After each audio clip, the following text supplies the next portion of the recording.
Assalamualaikum warahmatullahi wabarakatuh. Pada hari ini, Ibu akan menjelaskan mengenai materi, substansi, dan strategi dakwah Khulafaur Rasyidin. Sebelum kita lanjutkan ke materi, ada baiknya kita lihat terlebih dahulu peta konsep materi yang akan kita pelajari, yaitu substansi dan strategi dakwah Khulafaur Rasyidin, yang terdiri dari substansi dan strategi dakwah Abu Bakar Asy-Syiddiq, yang kedua Umar bin Khattab, yang ketiga Utsman bin Affan, dan yang keempat yaitu Ali bin Abi Thalib. Substansi dan strategi dakwah Abu Bakar Asy-Syiddiq. Hal yang pertama yaitu peristiwa Riddah atau Perang Riddah. Jadi setelah meninggalnya Rasulullah, banyak timbulnya gejolak atau pertentangan di kalangan umat Islam. Salah satunya yaitu kaum murtad. Mereka menyatakan keluar dari Islam, dan ada juga yang masih beriman dan menjalankan sholat, tetapi tidak mau menunaikan zakat karena beranggapan bahwa sepeninggalnya Rasulullah tersebut berarti menggugurkan kewajiban mereka untuk menunaikan zakat. Karena itu mereka menentang Abu Bakar. Nah, karena sikap keras kepala dan penentangan inilah Abu Bakar menyatakan bahwa ini dapat membahayakan agama dan pemerintahan. Abu Bakar menyelesaikan persoalan ini dengan melakukan perang Riddah atau perang melawan kemurtadan. Nah, perang ini banyak mengambil peran dari Khalid bin Walid. Yang kedua yaitu kodifikasi Al-Quran. Nah, ini juga masih ada hubungannya dengan perang Riddah. Jadi, setelah terjadinya perang Riddah itu, timbullah banyak korban termasuk para penghafal Al-Quran. Nah, ini kan sangat mengkhawatirkan dan merugikan. Oleh karena itu, Umar bin Khattab mengusulkan kepada Abu Bakar untuk mengumpulkan tulisan-tulisan Al-Quran menjadi satu buku. Akhirnya, Khalifah kemudian menunjuk Zaid bin Sabit untuk memimpin pengumpulan ayat-ayat Al-Quran tersebut. Zaid bin Sabit ditunjuk karena ia adalah sosok pemuda yang cerdas dan berpengalaman mencatat ayat-ayat Al-Quran, dan proses kodifikasi ini berlangsung hingga masa pemerintahan Khalifah ketiga yaitu Utsman bin Affan. Selanjutnya yaitu perluasan wilayah. Nah, setelah menyelesaikan urusan perang yang ada di dalam negeri, Abu Bakar berusaha untuk merealisasikan cita-cita Rasulullah, yaitu dengan mengirim ekspedisi ke perbatasan Syria di bawah pimpinan Usamah. Selain itu, Abu Bakar juga menugaskan 4 orang panglima yang berkonsentrasi untuk mempersiapkan ekspedisi militer ke Syam. Beliau mengirimkan 5 divisi pasukan yang diberikan tugas sebagai berikut. Yang pertama yaitu Abu Ubaidah Ibnu Jarrah, dia dikirim ke Hims dan Humah. Yang kedua, Yazid bin Abu Sufyan, ia dikirimkan ke Damaskus. Yang ketiga, Syurahbil Ibnu Hasanah, dia dikirimkan ke Yordania. Yang keempat, Amr bin As, ia dikirimkan ke Palestina. Dan yang kelima, Ikrimah Ibnu Abu Jahal, dia diminta untuk selalu siap siaga untuk membantu keempat divisi di atas bila membutuhkan bantuan. Oke, selanjutnya ke Khalifah kedua yaitu Umar bin Khattab. Substansi dan strategi dakwahnya antara lain yaitu perluasan wilayah. Nah, di masa Umar bin Khattab ini gelombang ekspansi semakin meningkat. Damaskus dan Syria berhasil ditaklukkan. Wilayah kekuasaan Islam sudah meliputi Jazirah Arab, Palestina, Syria, sebagian besar wilayah Persia dan Mesir. Yang kedua yaitu dengan mengatur administrasi negara.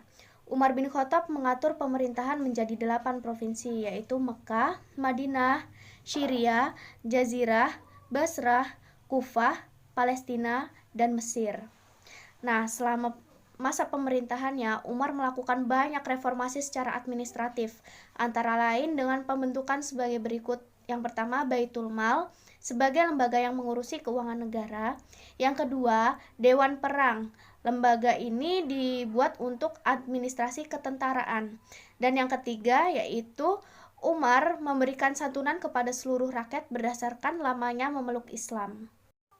Yang ketiga yaitu dengan mengeluarkan undang-undang. Jadi pada masa Umar bin Khattab ini diterbitkannya undang-undang dengan mengadakan kebijakan peraturan perundangan mengenai ketertiban pasar, ukuran dalam jual beli, dan mengatur kebersihan jalan pasar.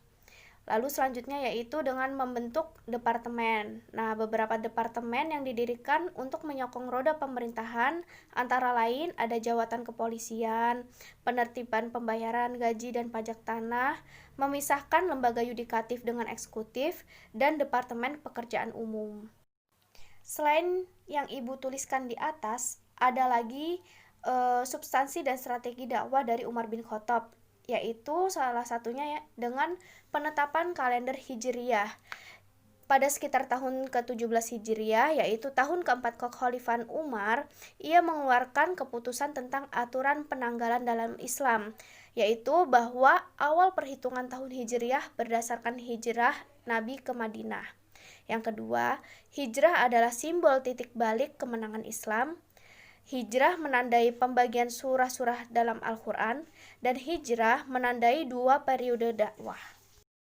Materi yang selanjutnya yaitu mengenai substansi dan strategi dakwah dari Utsman bin Affan. Selama kurang lebih 12 tahun masa pemerintahan Utsman bin Affan, banyak terjadinya gejolak internal, terutama pada pertengahan hingga akhir masa pemerintahannya. Beberapa hal yang terjadi dan menjadi strategi kepemimpinan Utsman bin Affan yaitu yang pertama, perluasan wilayah. Daerah-daerah strategis yang sudah dikuasai Islam seperti Mesir dan Irak terus dikembangkan dengan melakukan serangkaian ekspedisi militer yang terencana secara cermat. Beberapa wilayah yang berhasil dikuasai meliputi Armenia, Tunisia, Siprus, Rhodes, dan bagian Persia dan Persia. Hingga pada akhir masa pemerintahannya, kekuasaan Utsman bin Affan membentang dari Tripoli di barat sampai ke seluruh Asia Tengah di timur dan dari Yaman di selatan sampai Armenia Utara, Azerbaijan, dan Turkistan di utara. Yang kedua yaitu pembukuan Al-Quran atau kodifikasi Mushaf Al-Quran. Nah, seperti yang kita sudah ketahui ya, bahwa usaha kodifikasi atau pembukuan Al-Quran ini sudah dimulai sejak Khalifah Abu Bakar. Ayat-ayat Al-Quran yang sudah terkumpul pada masa itu disimpan oleh Hafsah binti Umar. Akan tetapi, pada masa Utsman ini terjadi perselisihan mengenai cara baca Al-Quran. Utsman memutuskan untuk melakukan penyeragaman cara baca Al-Quran. Setelah pembukuan Al-Quran selesai, dibuatlah beberapa salinannya untuk dikirim ke berbagai negara antara lain Mesir, Syam, Yaman, Kufah, Basrah, dan Mekkah.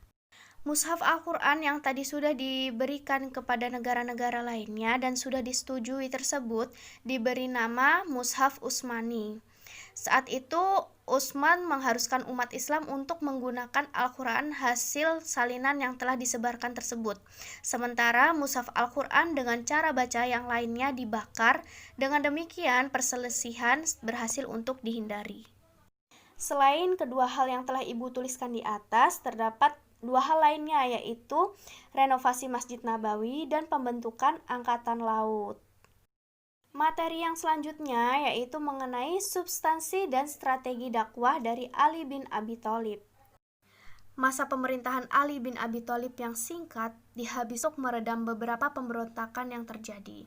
Ada 2 pemberontakan yang terjadi pada masa Ali bin Abi Thalib yang dikenal dengan Perang Jamal, yaitu perang antara Ali dan Aisyah, istri Rasulullah, dan Perang Siffin, yaitu perang antara Ali dan Muawiyah.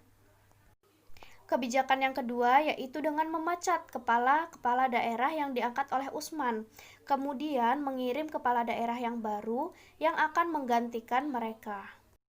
Yang ketiga yaitu dengan mengambil kembali tanah-tanah yang dulu dibagikan Utsman kepada kerabat-kerabatnya tanpa jalan yang sah, itu ditarik kembali. Nah, dengan demikian juga hibah atau pemberian Utsman kepada siapapun yang tidak beralasan diambil kembali untuk dikuasai oleh negara. Selanjutnya yang keempat yaitu dengan pengembangan bidang pemerintahan. Nah, yang dilakukan Ali bin Abi Thalib untuk mengembangkan bidang pemerintahan yaitu dengan perkembangan dalam politik militer, ilmu bahasa, dan juga pembangunan negara. Nah, anak-anak, Materi mengenai substansi dan strategi dakwah Khulafaur Rasyidin sudah selesai. Silahkan apabila ada yang kurang jelas atau ingin ditanyakan, silahkan tanyakan kepada Ibu melalui grup kelas maupun dengan cara di Japri. Kurang lebihnya mohon maaf. Wassalamualaikum warahmatullahi wabarakatuh.